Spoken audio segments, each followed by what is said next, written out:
Apple Books has released one of the greatest books ever. The UUR is available for download on Apple Books. Is it really? Right now. It really is. And I do think part of it is that I think they're potentially messing with us, knowing that we're watching for details. Again, there is something with these pineapples. I don't know if you saw it. There was a pineapple on their table, and I don't know what that is, but it is bothersome.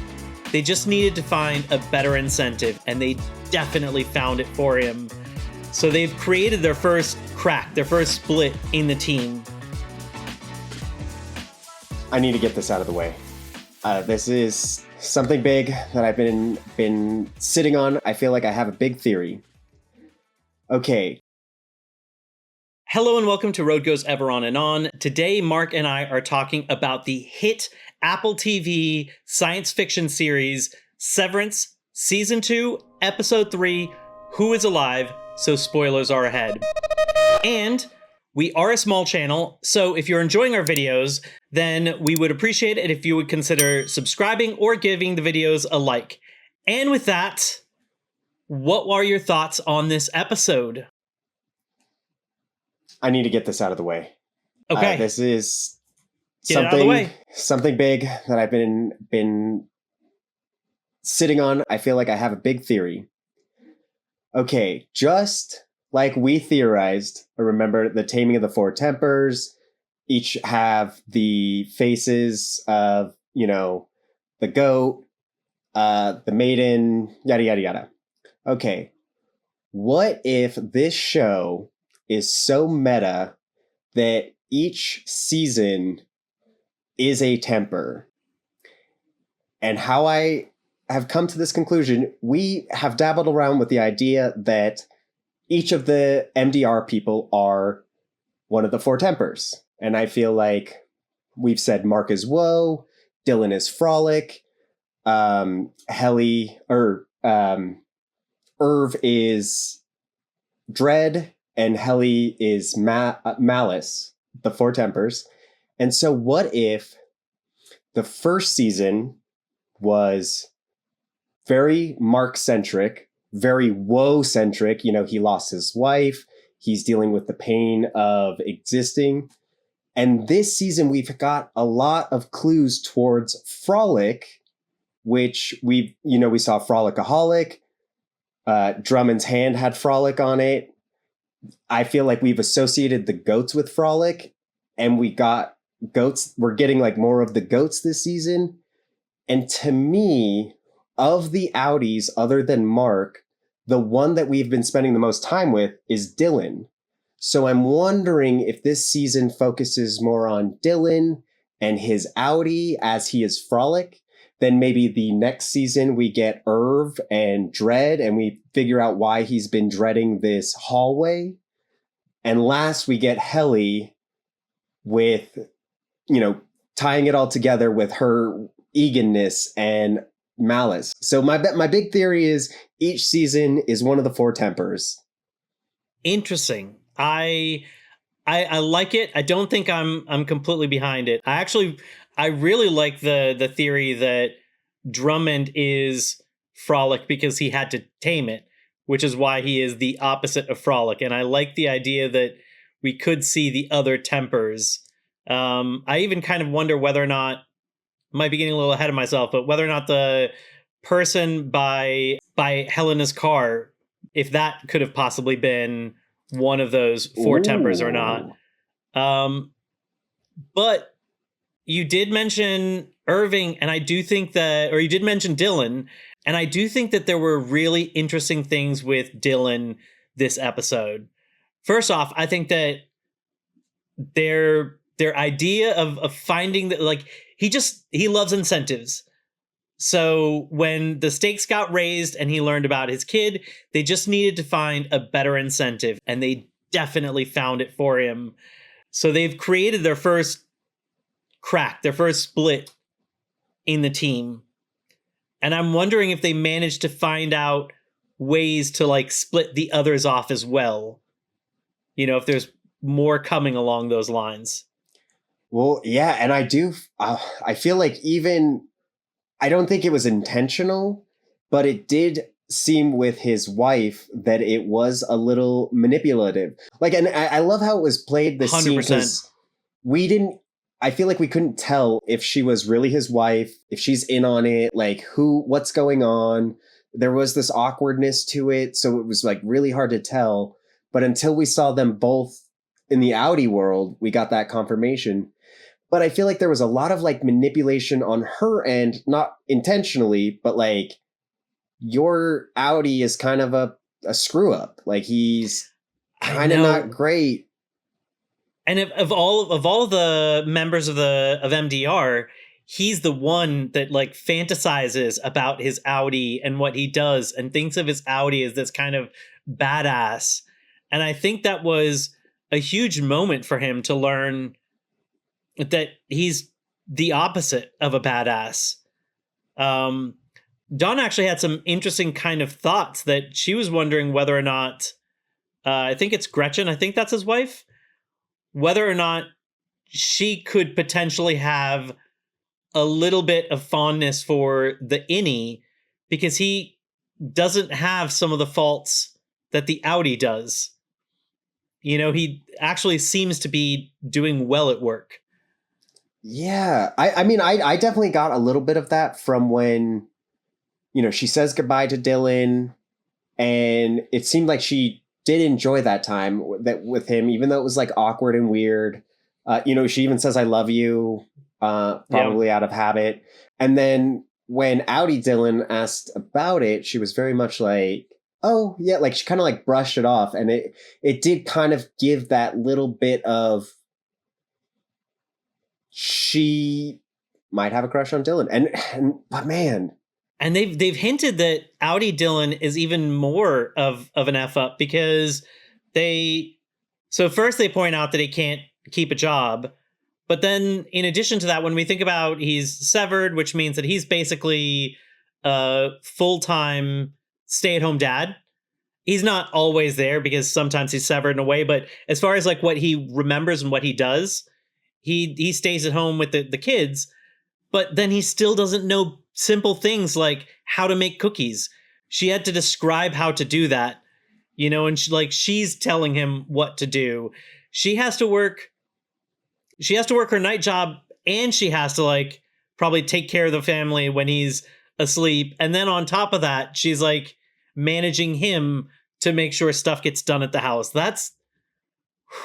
But it's so sad because she truly loves him. Because she does. She's proud. You know, she told him she's proud of him, and like she never calls him mean or lazy or a screw up. She's just like, he just hasn't found his thing. Like, right. I don't know who this actress was, but I feel like she did a really good job of portraying this like sympathetic wife that cares for Dylan and loves Dylan.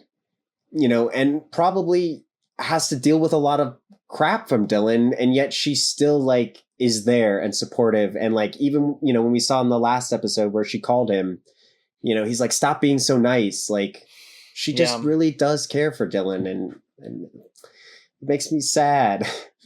I think the showrunners, they know at this point that people are poring over the episodes. When they did season 1, they had no clue how people were going to react to it. So they didn't know the smash hit it was going to be. They didn't know that people were going to pour over parts of it frame by frame to try and get all of these details. I think that has to have changed how they made season 2. And I do think part of it is that I think they're potentially messing with us a little bit intentionally, knowing that we're watching for details. Like you already said one part of it, which is I think they purposefully made Gretchen look a little like make us question her. You know, they started that off in episode 2 by not showing her face. And then when we saw her in episode 3, I had the same reaction of you. Is like, is this her? Like, how do we know it's her?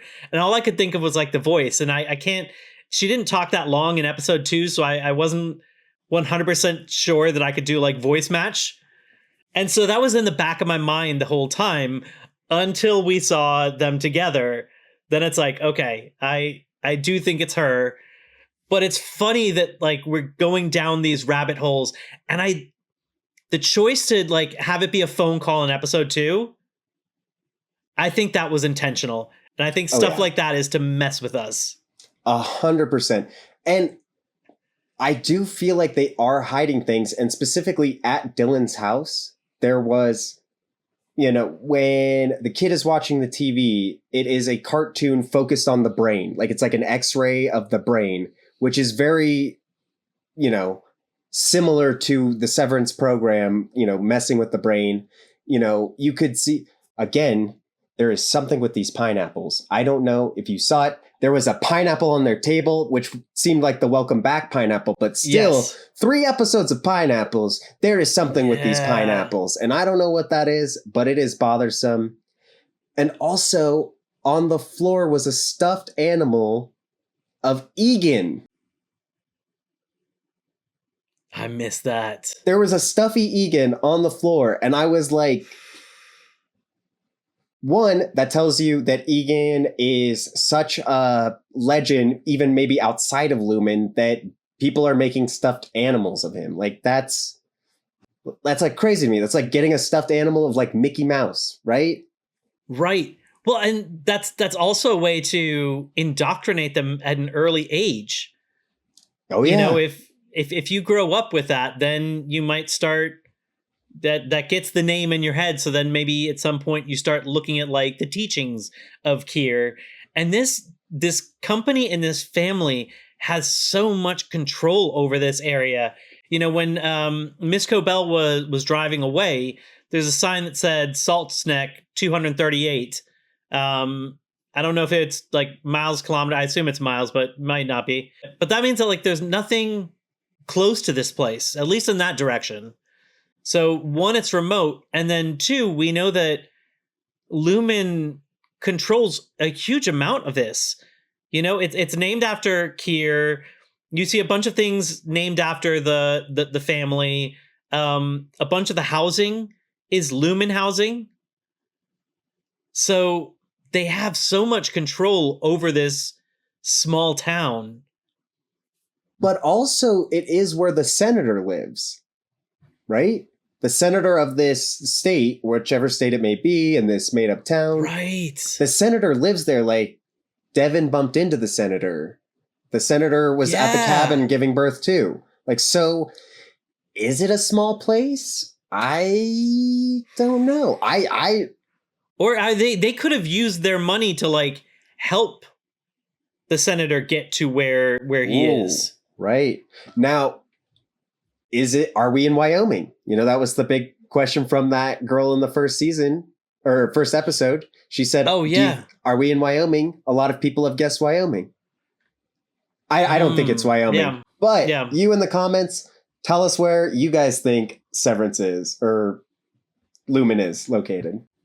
So another potential area where they may be, the showrunners may be messing with us, at least some of us think, is this Helena thing.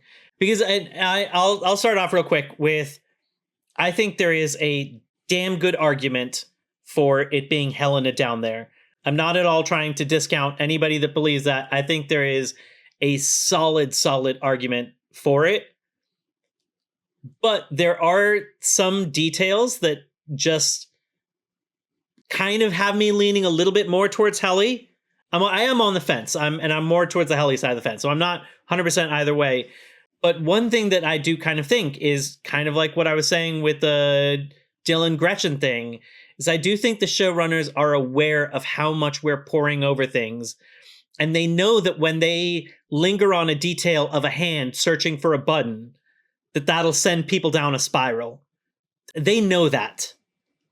And so that could be an Easter egg for astute viewers, or it could be a way to send people off on a little rabbit hole. And that's kind of where I'm leaning.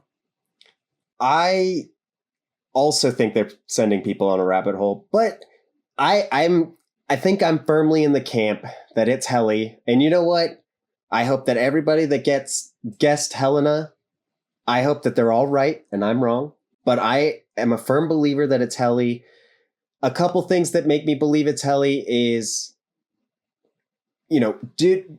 would she have to learn all of MDR, how to do it? Like, the numbers are scary and the work is mysterious. And so would they have her practicing that outside of the severed floor? Or would she have to ask everybody how to do it again? She also did a very caring moment to Irv about the whole Bert situation, which seems like, why would Helena do that? Like, that makes like no sense to me. When they're in Mammalia Nurturable, and they look like they're in trouble, she's asking about Gemma to these people. And to me, I just don't think that like Helena would advocate for this. If she truly loves Mark, right? Like Helena sees that this love that she could have with Mark, why would she actively help him try to find his wife? It seems like she would try to sabotage all of it. And even if she was or wasn't trying to sabotage that, wouldn't she at least know how important it is for them to finish Cold Harbor and like try to use Mark's love for her to do that, to like I don't think they got any work done this episode. I think Dylan is the only one who got any work done. Right. That doesn't seem very good for completing Cold Harbor, and that doesn't seem like something that Helena would want. And agree totally, but also like the way they both talk. Like, I think Helena or Helly sounds like very like unsure when she talks, kind of like with like a deep, not like a kind of like unsure, shaky voice. And when I hear Helena talk, she has a smooth, like proper voice. And to me, I feel like that is a very distinct choice that they made even last season, and they've withheld it in this season. And to me, I don't feel like Helena, however long before she went back down there, would study how Helly spoke. So I am firm believer that it is Helly, and I'm probably wrong, and I hope everybody else is right. But come on, that's where I'm at. It also potentially muddies this problem that they're setting up, which is a really interesting one of if Mark does successfully reintegrate, then he's going to have a part of him that loves Gemma and a part of him that loves Helly. And I think having Helly be a fake Helly kind of muddies that conflict up. Mm-hmm. Versus having it be this like very clear, how do you deal with that? Right. Yeah, I do think this whole conflict of Mark and Gemma and Helly, all like this little like three triangle, adding Helena in it, I just feel you're right, muddies the waters. It might not make a satisfying conclusion to the problem if it is Helena. So yeah, I'm unless is wild brain theory. Okay. Miss Cobel, she proved to the board that reintegration was possible with PD. They started using the technology first, and they reintegrated Helena with Helly. Their consciousness have merged, and so it's both of them down there. I could see that. Somebody said that in the comments. Oh, that's right. Somebody said that in the comments, and I that's why when I put the poll, mm-hmm. I had another option for a situation like that.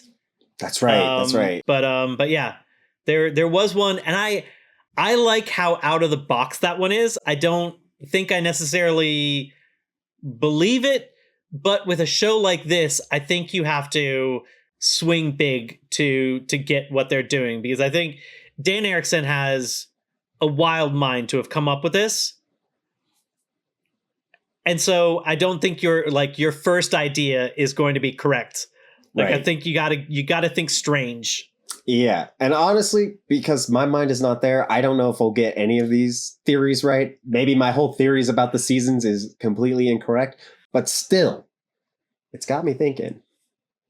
Irving, this episode.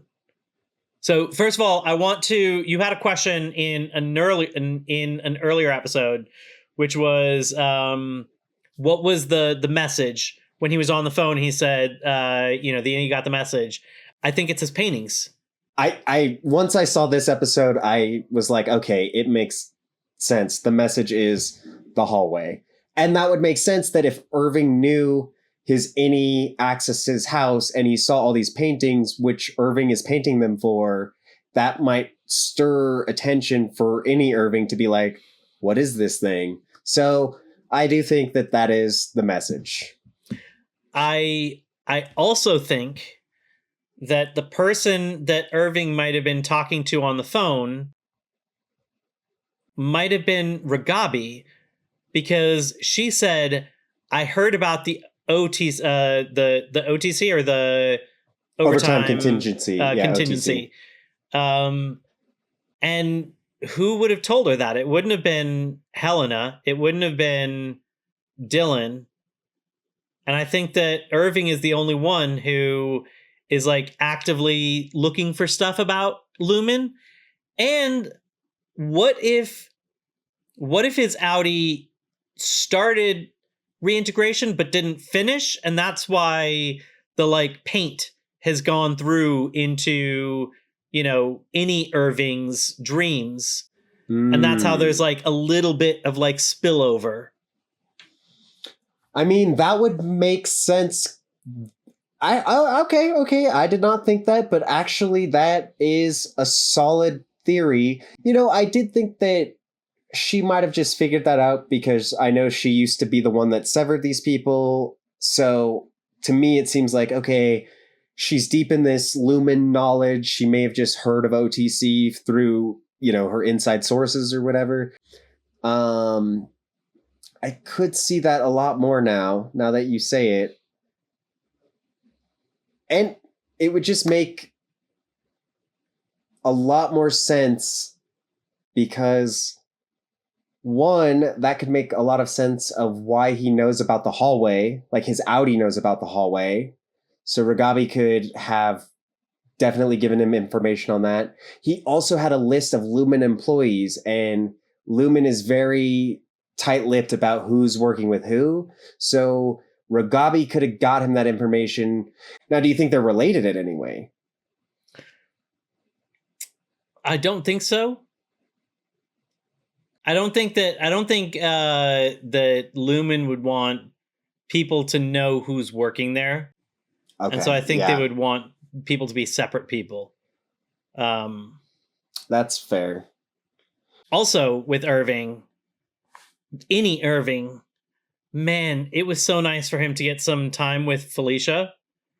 So good. And I wondered how that was going to go, because when he first met Felicia, I think she was hesitant of MDR, and so she didn't really show a lot of love. And so for her to initiate that hug, that like broke my heart. And then for them to share stories afterwards and be able to like laugh, like I think that Irving needed that so much. I think that Dylan definitely, kind of helped him to decide to stay around. But I think it was very important for him to really have a chance to talk with somebody who knew Bert as much as she did. Well, yeah, and it's like Bert technically died for them. So like it's like they both lost someone that they care about. And, Felicia was very close with Bert, and she saw what feelings that Irving made Bert feel, and both losing that person, like nothing's going to bring you closer together than losing someone like that. So very therapeutic. And I thought it was great that, Irv, a talented artist, was able to recreate these pictures of Bert and still like give that to Felicia. Like she lost someone too, and she can't see a picture of him. She can't see who he is. And having those little moments of seeing him in the diary or the journal book, I think was great. It was great for both of them. But she also knew what the elevator was. I know. Exports. Right. Exports. Oh, what is it? I don't know. I'm scared. It gives me dread.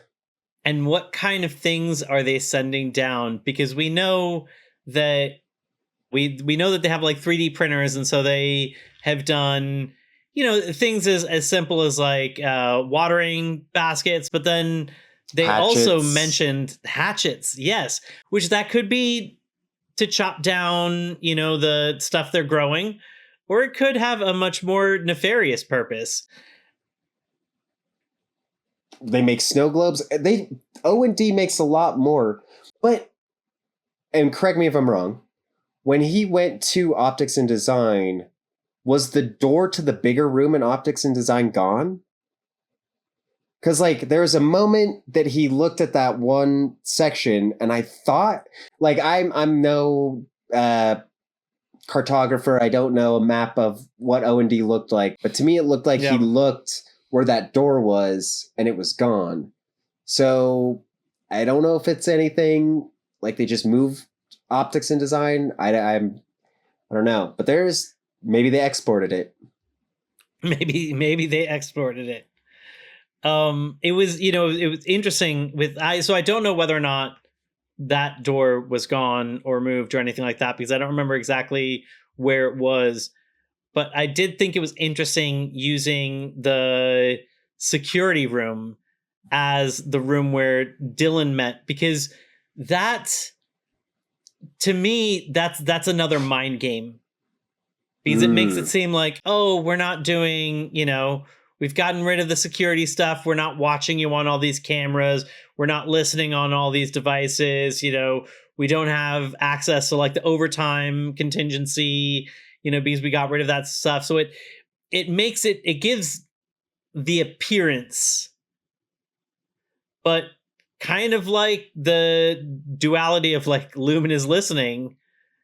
You know, it turns out that while he's in there and they claim that there's no cameras and no microphones, you know, Miss Huang clearly is listening, and she can even hear when they whisper. Yeah. Right. Who is that child? Miss Huang? Right. I do feel they keep bringing up Miss Huang's age, her being a child. Like, there is something deeper with her. I don't know what it is, but there is something. There definitely is, but that's also, I think it's kind of being brought up also because it's so absurd that people would naturally be asking that question. Right. So I don't think there's anything unnatural about the people around asking about that, but they're dancing around it, you know, like I said in the last episode, she was the only person that we didn't see an outie perspective to get like a better understanding of something. I know. That's a weird one. I don't know what we're getting from her, but she's going to be important somehow.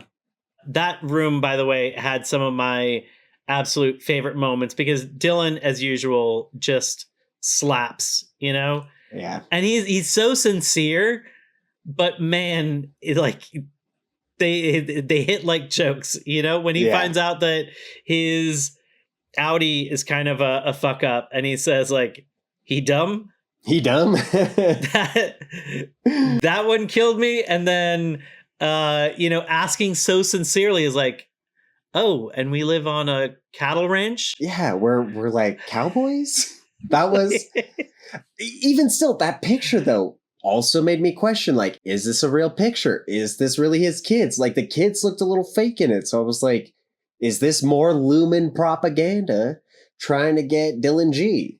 I wonder whether or not I wonder whether or not they were groomed for that meeting and told like what they could and couldn't bring. And I wouldn't be surprised if they said something like, you know, you can bring pictures of your family, but show us options and we'll pick one, you know. And they picked that one because it kind of not only doesn't give information away, but it like actually kind of tricks you into thinking something wrong.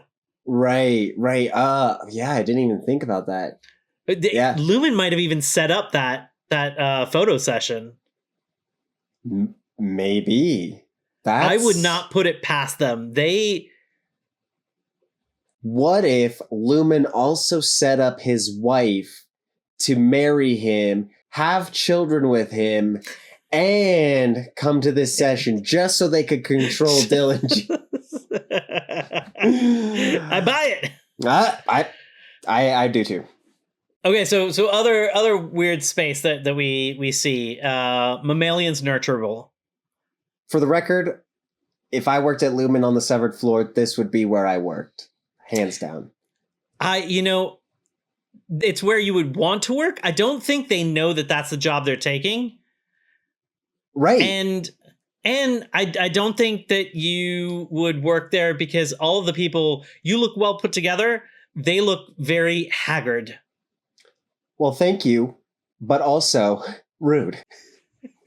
I want to be the Gwendolyn Christie of Mammalian Nurturable. I want to ring the bell. I want my desk in the middle of the field, and I want my vending machine in a grassy plain because that would make me happy.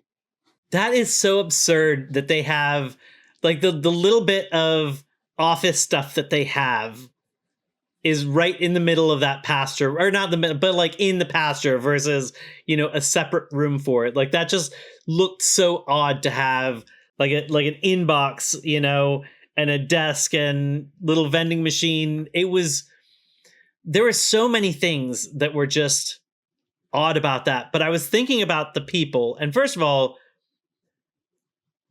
I have a lot of questions about them because like, do they know what they do? Because they've got to kind of come home smelling like it. She had like dirt and stuff. Like, do they have to wash before they go home?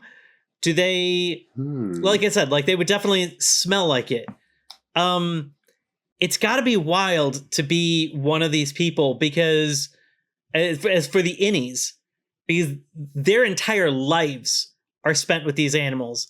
And I think that really explains why the one guy got so upset when he thought one of the goats was going to be taken away too soon. Right. Is because they get no separation. They don't go home and rest. Right. They just are with these goats. Their whole persona is with these goats. And considering how haggard they look, I kind of question whether or not they get outside. Like, you think that they might just be permanent innies? Maybe. I mean, it just it doesn't look like their innies are. I mean, unless like just a day in there makes you look like that. By like midday, you just naturally look like that. But they all kind of looked a little on the beat up side, and they kind of sounded like they might have dealt with some beat up stuff. Like when she said, "Wellness, we don't abide such fripperies here." That sounded very bleak. Like they have seen some bad stuff happen. But that was a lie, though, because they did get wellness checks from Miss Casey. Because the one guy said, I excel at stargazing. They used to. Well, yeah, because she retired. Yes. But I could see that they are not leaving from the goat farm because Miss Casey worked as the wellness coordinator and she wasn't leaving. And she was like an innie and she didn't leave until she retired and went to exports. So I could see an argument that these goat people don't get out. I'm also, you had a great theory, well put together. My theory looks about as well put together as these goat people. So strap on your tinfoil hat because this one is crazy. I wonder if they are testing any wild severance things on these goats. If the goats are severed, the reason I'm saying it's not well put together is like, how are they like, when and how are they switching from like goat innies to goat outies? And how do they measure goat innie to goat outie? There's a lot of issues with this. So it's not at all well thought out, but it's not something that I would put past Lumon, is to test some of the more insidious things I mean, I could see an argument for cloning. You know, Dolly the sheep was the huge face of cloning. I think they ruled out cloning. I think that the cast did a like debunking popular theories, and a popular theory is that Jem is a clone, and that, you know, goats have been cloned and whatever. And I think I'll have to rewatch it, but I think they said that was wrong. That's what they want you to think, because they're putting in things that they want you to think this and that and this. They're trying to make you look in every direction, and they're sleight of handing you. It's clones. I'm just kidding. I don't think it's clones, but I don't know what they're doing. I do think the goats relate to Frolic with the theory that I have. I think something that they're doing is the way to... I thought was the goat Frolic, or was the goat Dread? Because isn't there a jester that is Frolic? Oh, you're right. Okay, maybe the goat is not Frolic, and maybe my whole theory... Wow, you just put one hole into my theory, and now it's crumbling like a house of cards. Thanks a lot. That's okay. I mean, we're all like pulling at straws here, you know, to see what we can find. I did like, there was what I thought was kind of an interesting callback here. So first of all, when she says, "Are you here to kill me?" I think that's because, you know, they've spread propaganda about MDR just like they did with O&D. And when they asked to see the belly buttons, I think that's a callback to when Bert said that they had pouches. Yep. So I do think it's kind of weird and interesting that like O&D and MDR, those were about each other so that they wouldn't cross paths with each other. It's interesting that I don't know if O&D knew about MN. I know that MDR didn't know about MN, but it's interesting that MN maybe knew about MDR, or maybe they just heard, maybe this story was just told about like anybody outside of Mammalians Nurturable. Well, yeah, I'm thinking probably O&D and MDR, they may have had like, because they were both using the same wellness center. So they're kind of crossing paths more often. So it's like, yes, let's just make them seem really dangerous. And if your theory is correct, and these guys are kind of like shut in, MN is just in its little bubble, and they're just probably hearing anybody outside your department that comes here, they're not real. They've got pouches. They're here to kill you. Like, be wary, kill them first if you need to. And so, but the key cards. So MDR is dark blue. Optic and design was dark green. MN was light green. Does the greens matter? Maybe MN and O&D are closer. Maybe O&D is making things for MN, like the pitchforks or the goat helmets that they wear. I mean, one thing that blows my mind about MN is that when they walk across this whole field, there's like 30 guys in this field, and they didn't see a single one of them, and only one was wearing like a goat mask. So there's a lot of weird things in this new section. Yes. Let's talk about some of the other people. Okay. Mr. Milchick, Natalie. I love the actress that plays Natalie. Great performance. She is weirdly unsettling, but also friendly and cheery. You know, very Milchick-like, where it's like that smiling through weird pains that they're going through. You know, the difference, though, is Natalie's looks more corporate to me. You know, like it's like the painted on smile, you know, that has to be there, versus Mr. Milchick's seems so genuine, even when you know he's not being genuine. Mm-hmm. You know, like there is real warmth that radiates from him. even when you know that his intentions are ice cold. Versus, and I definitely agree with you that like she's got this great smile, she like radiates certain things, but it's more of like a corporate thing. Yeah, and just the whole interaction when he was given the like, which maybe it's a clever nod, or like not clever nod, but like a critique or a thing about seeing people that represent you, and like how like slap in the face this is. Like, we know who Kier Egan is, and then it's like, oh, we want you to see yourself in Kier Egan. And Natalie, also a person of color, can relate to what Seth went through by receiving this like kind of slap in the face, but like keeps that straight face the whole time, like, congratulations, Seth, because has to. She knows that Lumon is watch. always listening. Yeah. They conveyed so much through like just a few subtle glances. When she kind of like hesitated to smile and like started smiling partially and paused, and then it continued to kind of grow to a full smile, and it wasn't the way that most people smile, because you could tell that she was having to force it. And that's it very much felt like what Kier is from a long time ago.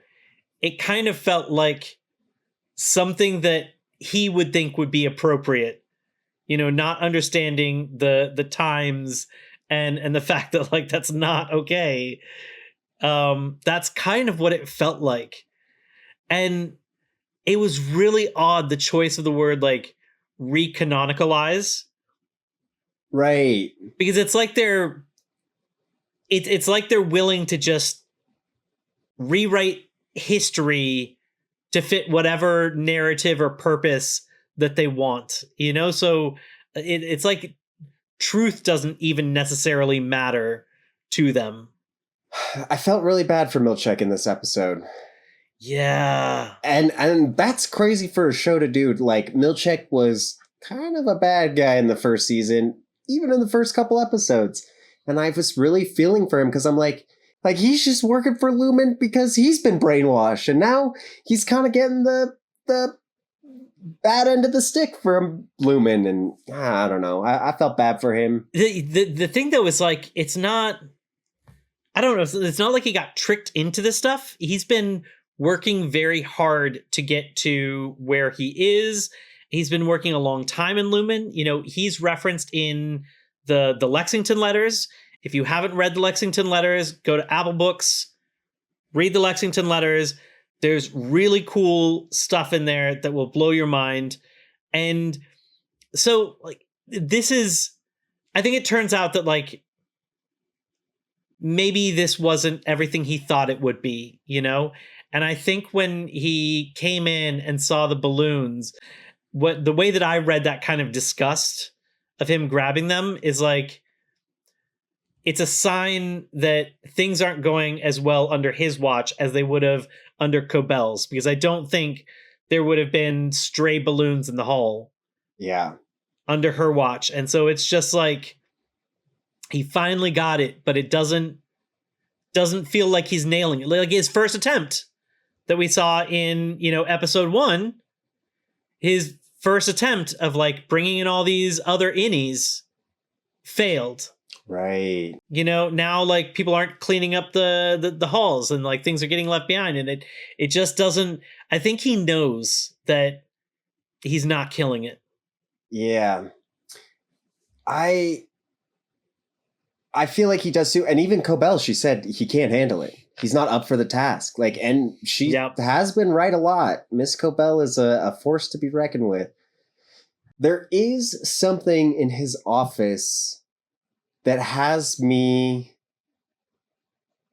questioning things. And I don't know if it means anything or not, but I noticed it in the first episode.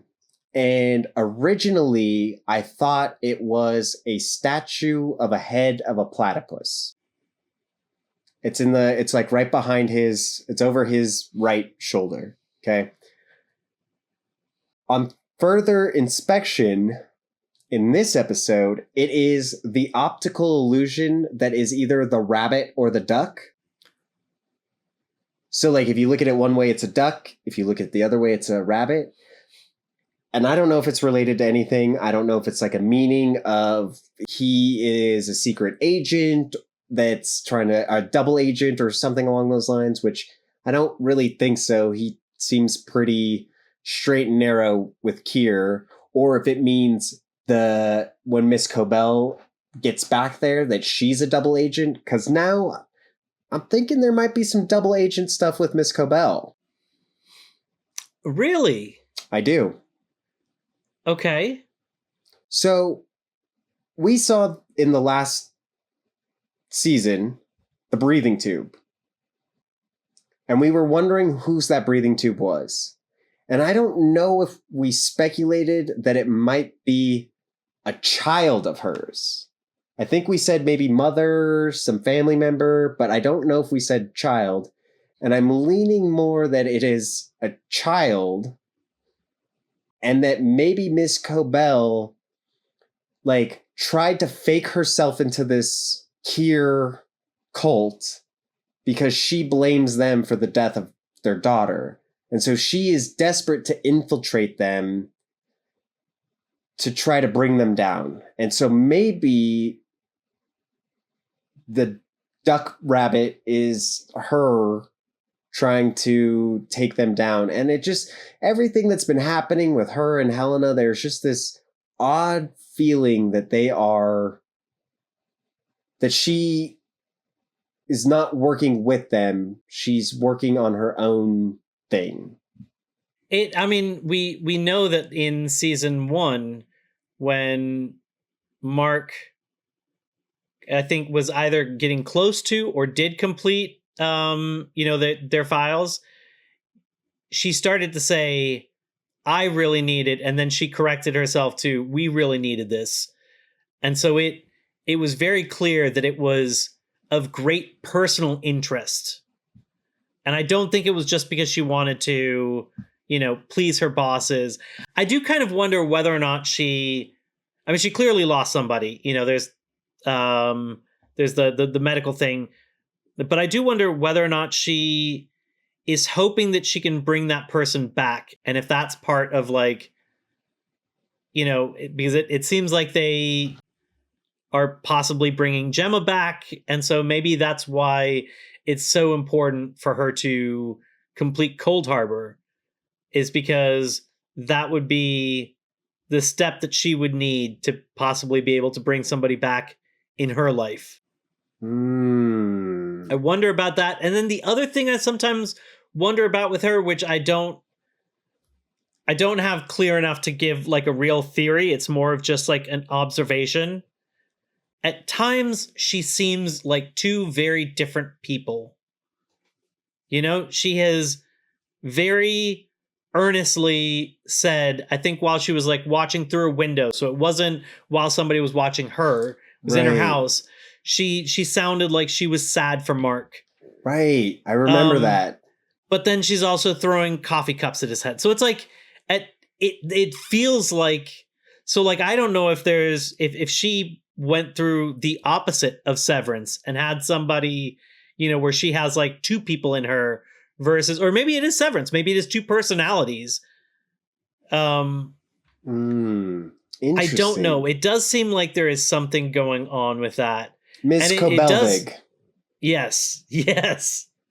Yeah, I could see that. She has had moments that she seems like a caring, genuine person, and moments that she is in it for herself.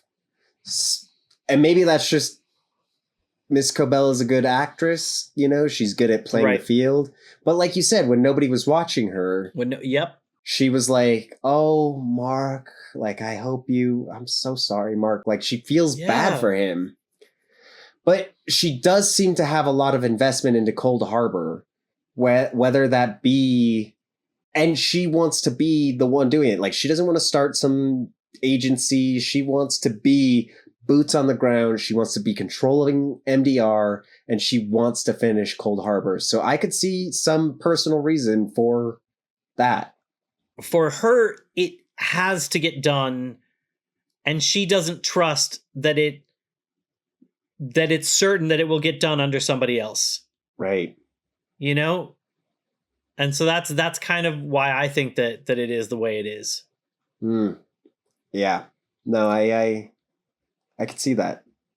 And I think that she was ready to engage with with the board, and it felt like when she saw that person that's what kind of stopped her in her tracks and made her leave.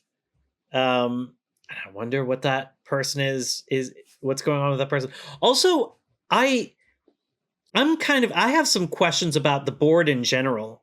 Okay. Because there are a few strange things from this episode. One, Natalie says the board is jubilant at your ascendance. It wants you to feel appreciated and asks if you do. It's weird that she says it, not they. As if the board is its own entity. Right.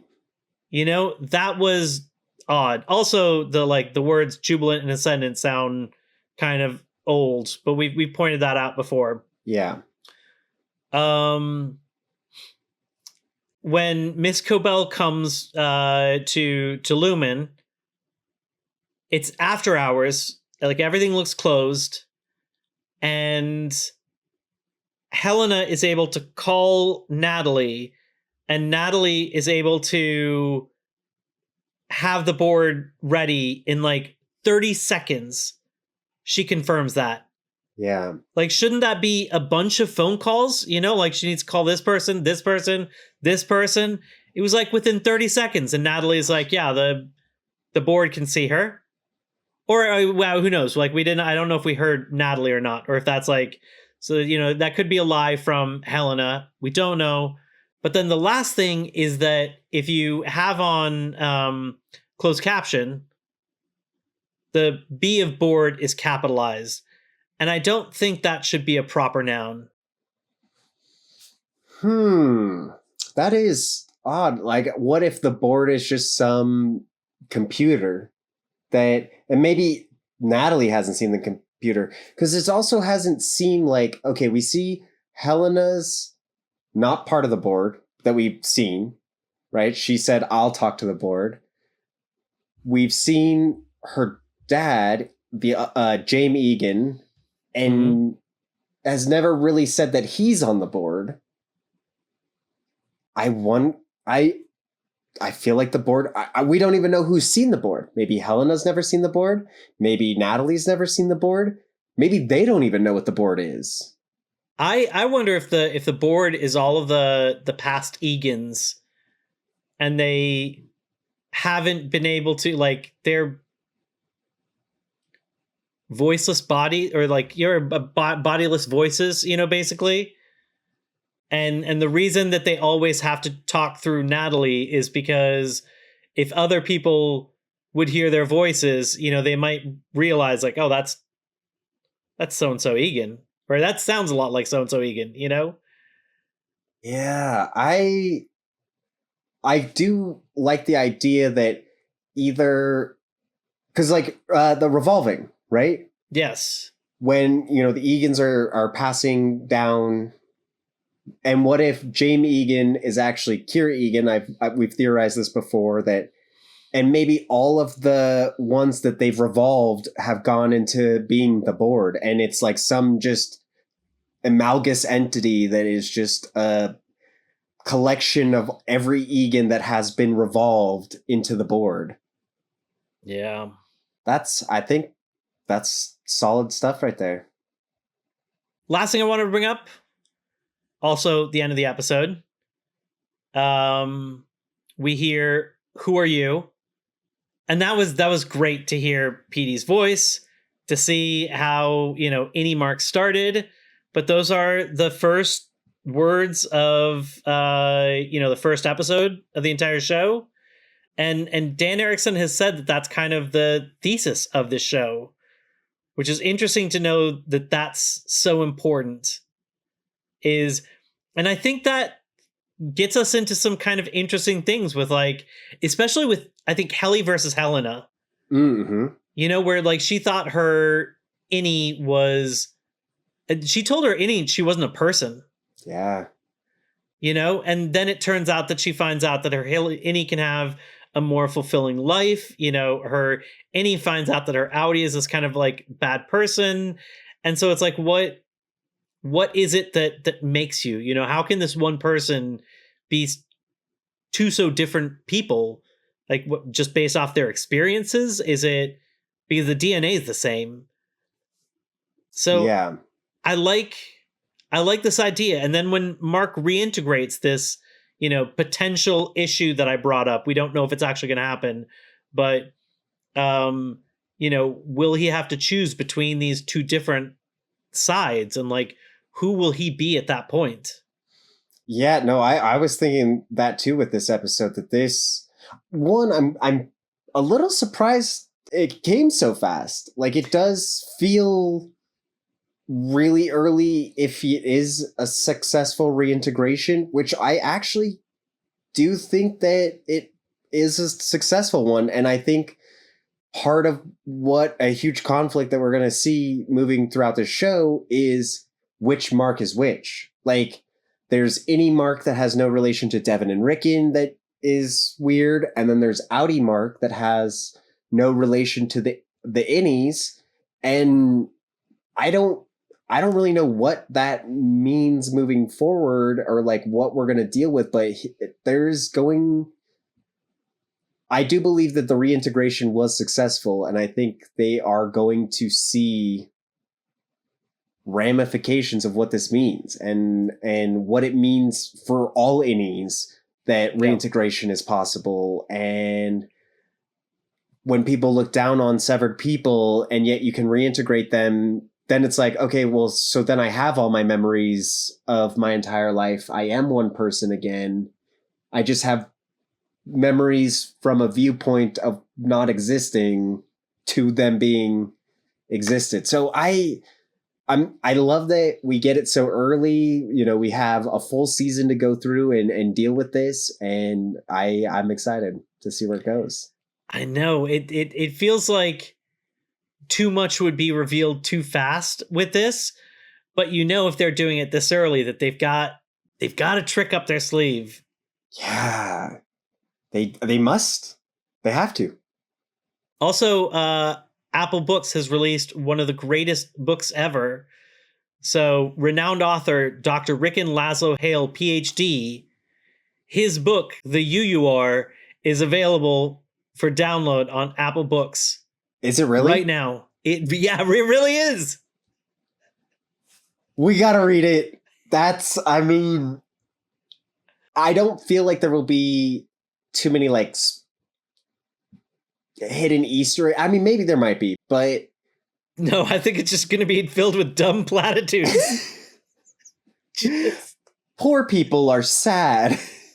I love it so much. Like, it goes back to like the dichotomy of the show of when we're hearing the things, they are so absurd, but you can see how for these innies that have like never heard a thought like this in their life, that it is just so profound. Right.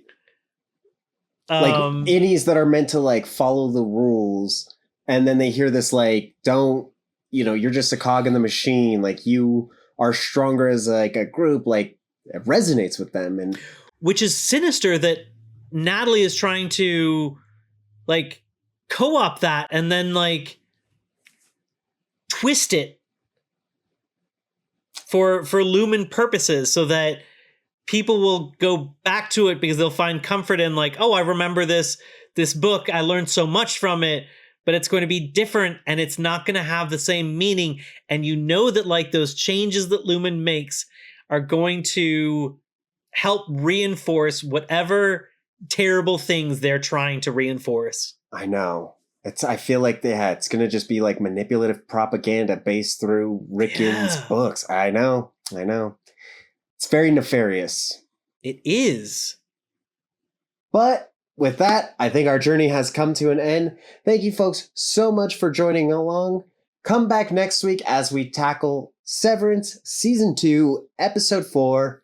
Until then, I'm Mark. This is Sterling. Thanks.